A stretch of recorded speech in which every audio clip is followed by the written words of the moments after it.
주시는 하나님의 말씀입니다. 이제 빌라델비아 교회에 관한 마지막 세 번째 시간입니다. 먼저 우리가 두 차례 통해서 예수 그리스도라는 그 이름을 주셨고 그 이름 안에 담겨있는 그 의미에 대해서 살펴보았고, 또 지난 시간에는 주님께서 이 빌라델비아 교회의 그 수고, 그 모든 행위들을 아신다고 말씀하셨고, 그리고 오늘 마지막 시간은 이 빌라델비아 성도를 향해서 상을 약속하시는 부분입니다. 그런데 이 상은 빌라델비아 교회에게만 국한된 것이 아니라 우리가 말씀을 통해서 오늘 또 하나하나 보면 결국에 이 땅에 있는 모든 신실한 교회, 빌라델비아 교회 같이 주님의 말씀을 끝까지 붙들고 그 이름을 끝까지 배반하지 않는 그 교회에게 주신 동일한 약속이라는 것을 우리는 또 알 수 있습니다. 그래서 이 과거에 있었던 이 성경에 있는 이 교회들을 살펴보는 것은 그냥 어떤 역사를 우리가 훑어보는 것이 아니라 그 동일한 약속과 그 모든 주시는 것들이 지금 우리에게도 하시는 말씀이라고 우리는 믿고 이 말씀을 살펴보는 것입니다. 그래서 오늘 이 말씀을 살펴보는 가운데 오늘 말씀이 다시 한번 이렇게 말씀과 또 그의 이름을 지키며 살아가는 그런 수고하는 모든 성도님들에게도 다시 한번 위로의 말씀과 격려의 말씀, 그리고 끝까지 붙들어야 될 그런 소망을 주시는 말씀 되기를 또 간절히 소망합니다. 시간 9절 말씀을 다시 한번 우리가 읽고 말씀을 나누도록 하겠습니다. 한 목소리 읽겠습니다. 보라, 사탄의 회당 곧 자칭 유대인이라 하나 그렇지 아니하고 거짓말하는 자들 중에서 몇을 내게 주어 그들로 와서 내 발 앞에 절하게 하고 내가 너를 사랑하는 줄을 알게 하리라. 아멘. 네, 오늘 말씀을 원문으로 보게 되면 총 2개로 분류가 되어 있습니다. 보라라고 시작하고 그 이후에 또 다시 한번 보라라고 이렇게 한 번 더 말하고 있습니다. 이게 이제 개역개정에서는 번역하다 보니까 잘 드러나진 않지만 이렇게 됩니다. 보라, 내가 사탄의 회당에서 자칭 유대인이라 하나 실상은 아니요 도리어 거짓말하는 이들을 줄 것이다. 그리고 보라, 내가 그들로 너희 발 앞에 와서 절하게 하여 내가 너를 사랑한다는 것을 깨닫게 할 것이다. 이것을 제가 이게 번역을 한 것입니다. 이렇게 보라로 2번에 걸쳐서 주님은 2가지 약속을 하신 것을 보게 됩니다. 줄 것이다. 그리고 사랑한다라는 것을 알게 하리라 라고 2번을 약속하셨고, 결국 이 2가지는 모두 유대인들과 그렇게 연결된 것을 알 수 있습니다. 먼저 주님께서는 자칭 유대인이라 하는 사람들, 그러니까 이 사람들은 외적으로 자신이 유대인으로 태어난 것, 그것을 이유로 삼고 근거로 삼아서 우리가 참된 유대인이다라고 그렇게 외쳤던 사람들입니다. 그런데 예수님께서는 그들은 실상은 거짓말하는 거짓 유대인이다라고 그렇게 말씀하셨습니다. 그리고 참된 유대인들은 우리가 출생이 유대인 출생인 것이 아니라 바로 마음의 할례를 받은 사람, 성령이 그 안에 인치심이 있는 사람들이야말로 참된 유대인이고, 그들을 통해서 주님께서는 바로 그들 교회가 되겠죠. 이 빌라델비아 교회가 바로 그런 참된 유대인이고, 그리고 거짓 유대인들, 그들이 바로 이 교회 앞에 와서 그들에게 무릎을 꿇고 경배를 하게 하시겠다고 말씀하셨습니다. 그들은 외적으로 봤을 때는 분명히 유대인처럼 보였고 피부색이나 모든 것들이 다 유대인이었지만 실상 주님께서는 그들은 하나님의 자녀를 박해하는 사람들, 다른 말로 하면 하나님을 결국에는 대적하는 사람들이기 때문에 그들은 사탄의 회당에서 사탄을 섬기는 사람이라고 그런 말씀을 하셨습니다. 오늘 여기서 주시는 말씀, 바로 그들로 와서 내 발 앞에 절하게 하고 라는 표현이 과연 무엇일까? 조금 정말 이렇게 와서 엎드려 이렇게 절한다는 표현일까? 근데 그런 표현이 아니라 이것은 바로 이사야서 60장 14절의 말씀을 인유해서 이렇게 가져온 것입니다. 그러니까 예수님께서는 의도적으로 이사야서, 그러니까 구약에 있는 예언을 사용해서 유대인들이 이것을 보고 다시 한번 깨닫게 하시기 위해서 주시는 말씀입니다. 이사야서 60장 14절 말씀 제가 읽도록 하겠습니다. 너를 괴롭히던 자의 자손이 몸을 굽혀 내게 나오며 너를 멸시하던 모든 자가 내 발 아래에 엎드려 너를 일컬어 여호와의 성읍이라 이스라엘의 거룩한 이의 시온이라 하리라 라는 이 말씀을 이사야 선지자를 통해서 이미 주셨습니다. 이 말씀은 이스라엘을 괴롭히던 자들의 후손, 곧 이방인들이 이제 마지막 때가 되면 하나님의 백성인 참된 유대인들 앞에 나와서 그들을 존경하고 그들을 섬기게 될 것이라는 그런 약속이었습니다.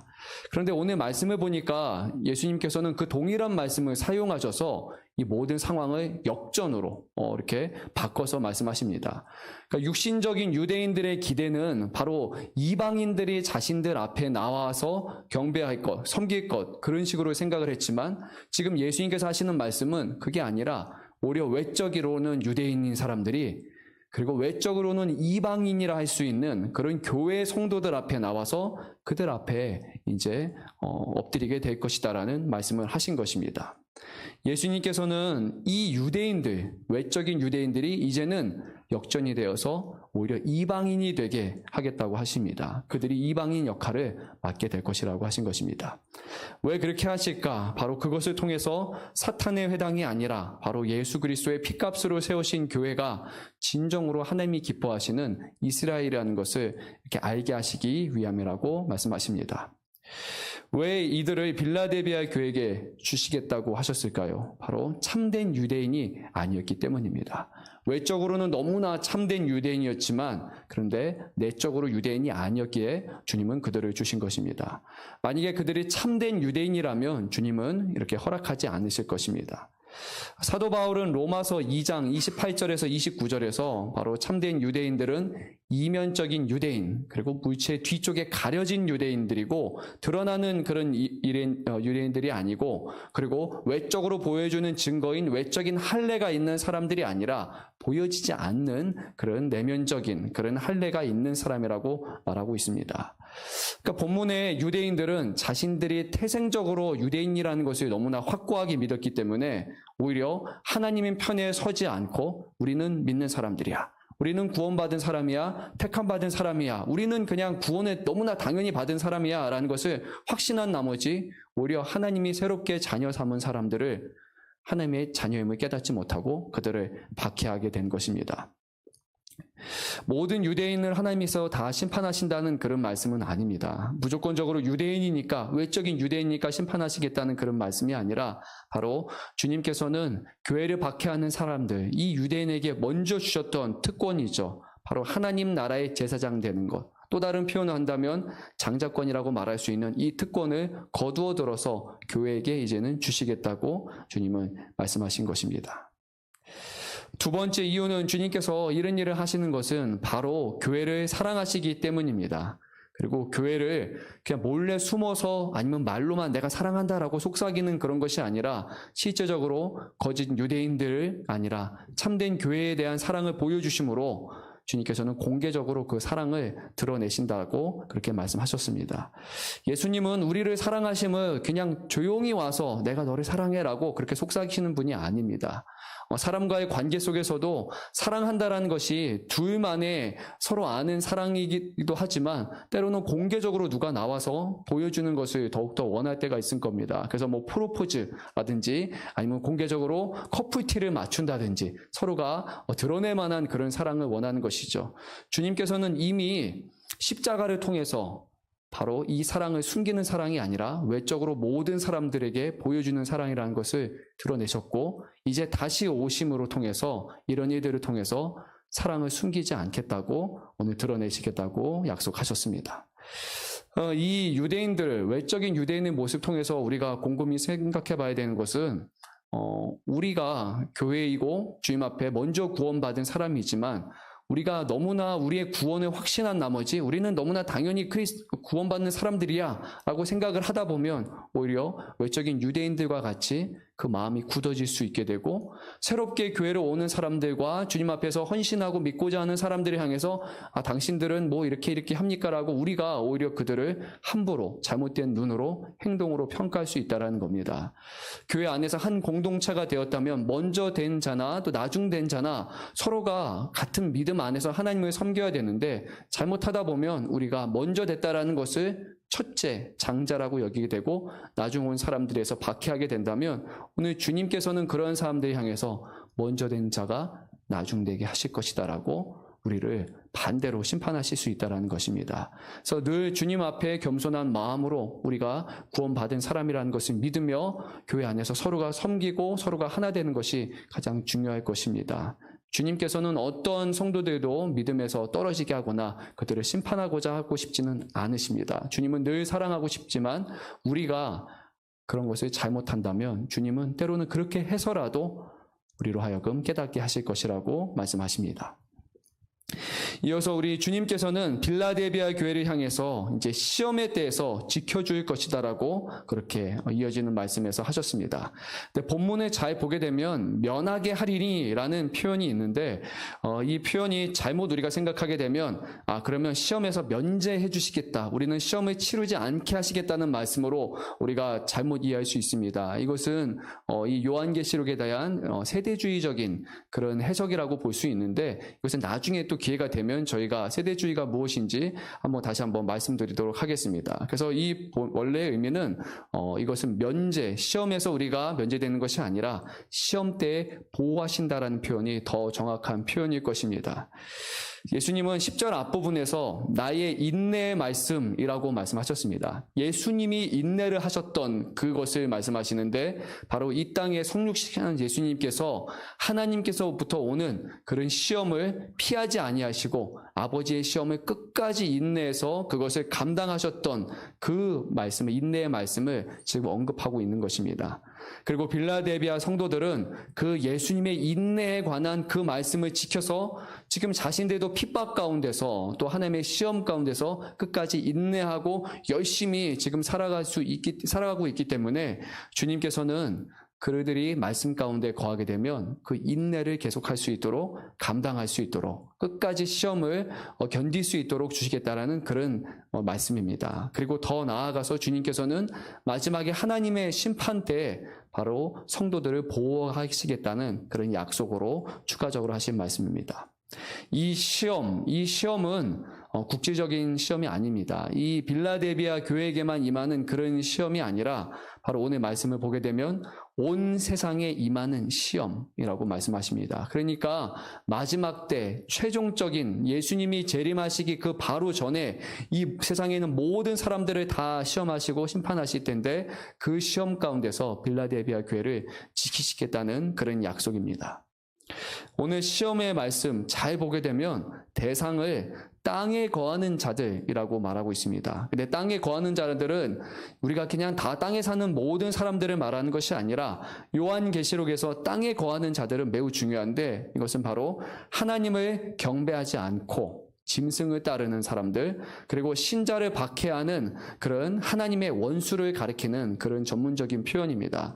땅에 사는 모든 사람들을 다 심판하시겠다는 것이 아니라 하나님의 원수를 향한 바로 심판을 하시겠다고 말씀하신 겁니다.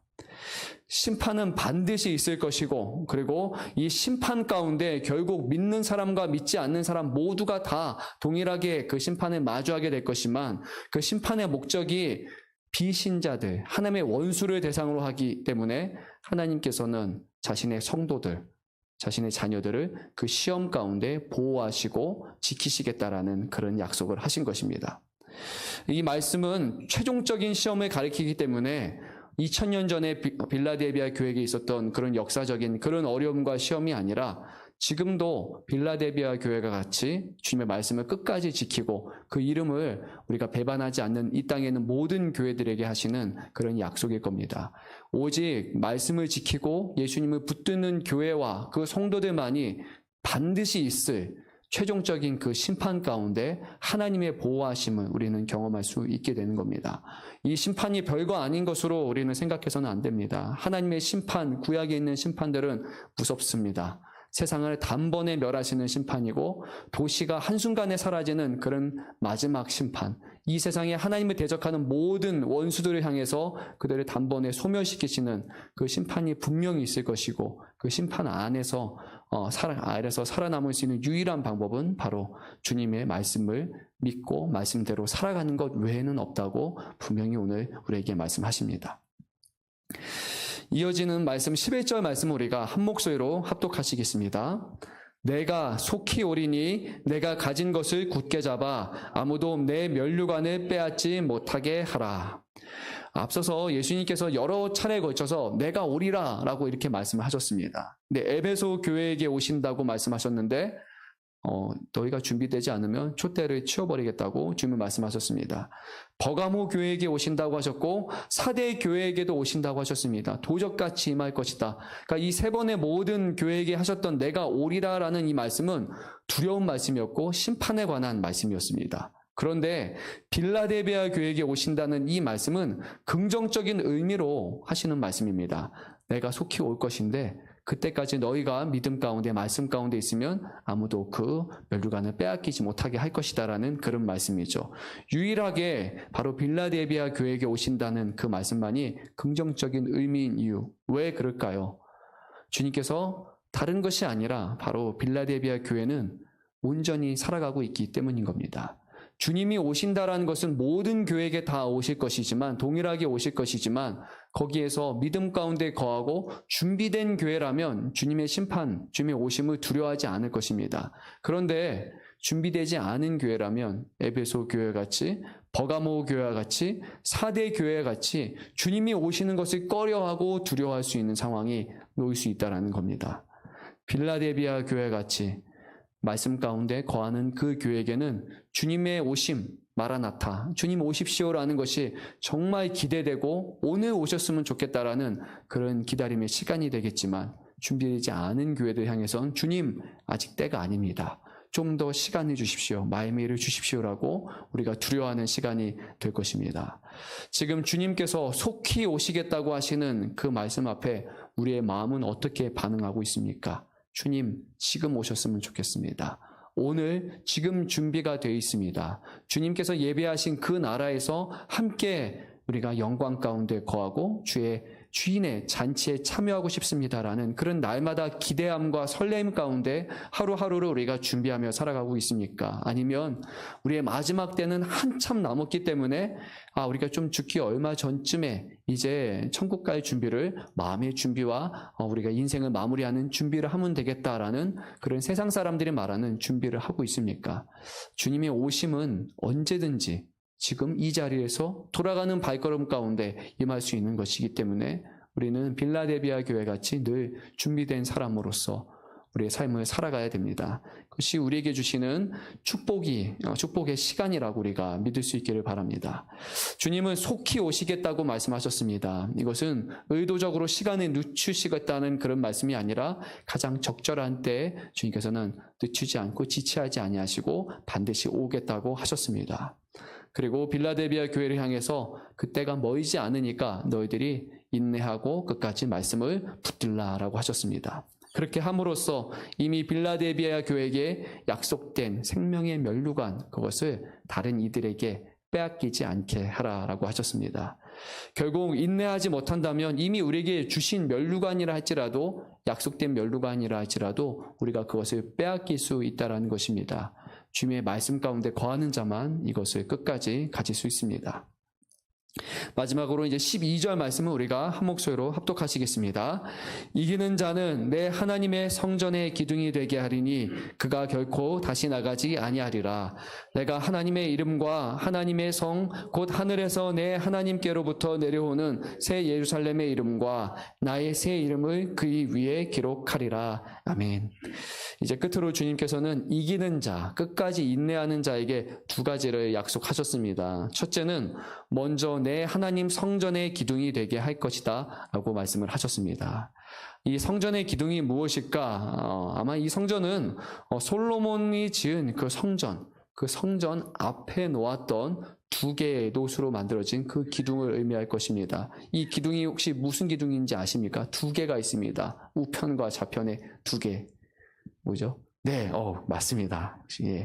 오른쪽의 것은 야긴, 그리고 왼쪽의 것은 보아스라고 하는 이 성전의 기둥을 두 개를 두었습니다. 의미하는 바가 야긴은 바로 하나님이 세우신다라는 의미가 되고, 그리고 보아스는 결국 하나님의 힘으로라는 의미가 됩니다. 성전 기둥 앞에 하나님의 성전은 하나님께서 하나님의 능력과 힘으로 세우신다라는 이 두 개의 기둥이 있었습니다. 성전의 기둥이 된다는 것은 바로 이 빌라델비아 교회가 자신의 힘으로 교회를 떠받친다라는 그런 의미가 아니라 그 교회를 세우시는 분은 예수 그리스도시죠. 그런데 이 성전 앞에 기둥이 돼서 세상 가운데 보여주게 한다는 겁니다. 하나님의 성전을 하나님의 힘으로 세우신 것처럼 하나님께서 바로 끝까지 그의 말씀 가운데 거하는 이 빌라델비아 교회로 하여금 믿음으로 승리하여서 기둥이 되게 하셨다라는 그 약속을 주신다라는 것입니다.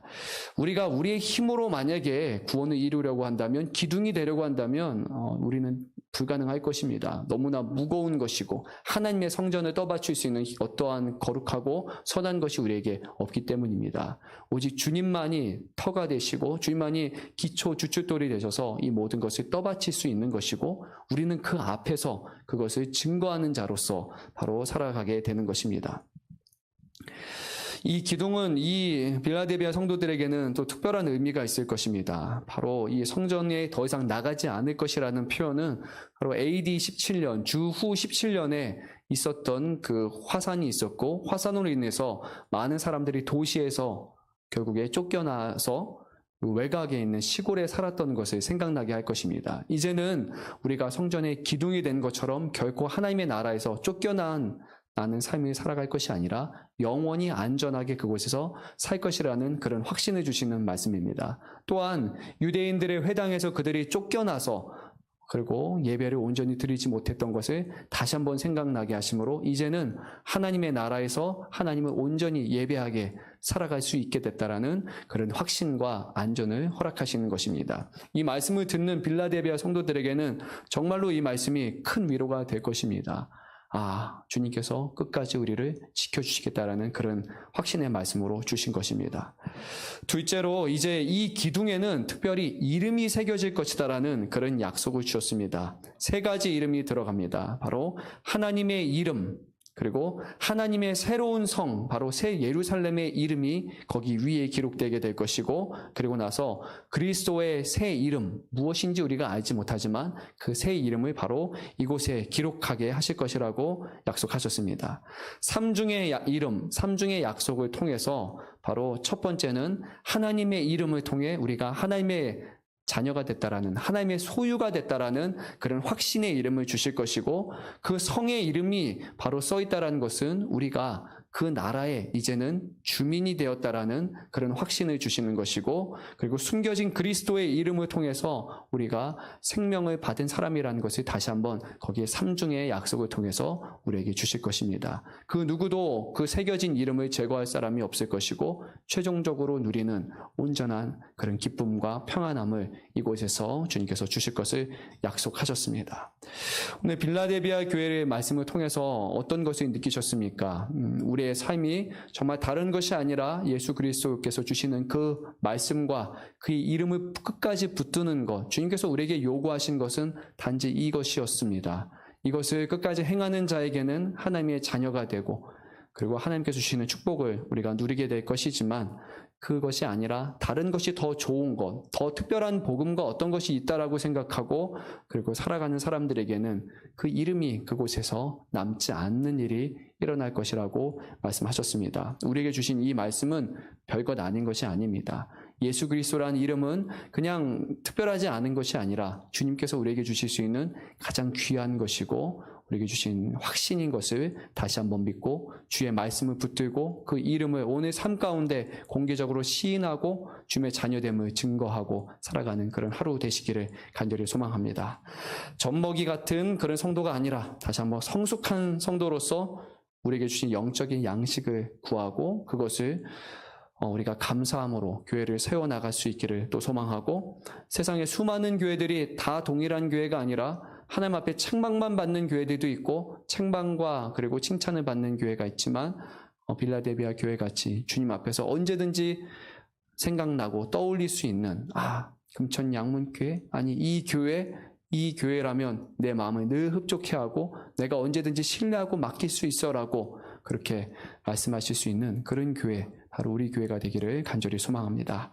이 시간 우리가 함께 기도할 때 우리 주신 말씀을 놓고 또 기도하시고, 또 이제 한 주 열심히 마지막 금요일입니다. 열심히 오늘 하루도 믿음 안에서 승리하시고, 또 우리에게 주신 그런 어려움 가운데서도 주님 앞에 다시 한번 고백하고 영적인 그런 기쁨과 그런 회복, 그리고 육적인 그런 질병으로부터 다시 한번 우리를 치유하시고 회복시켜 주실 것을 기대하면서 주님 앞에 우리의 마음의 소원들을 아뢰는 시간을 함께 갖도록 하겠습니다. 이 시간 주의 이름 한 번 부르고 기도하시겠습니다.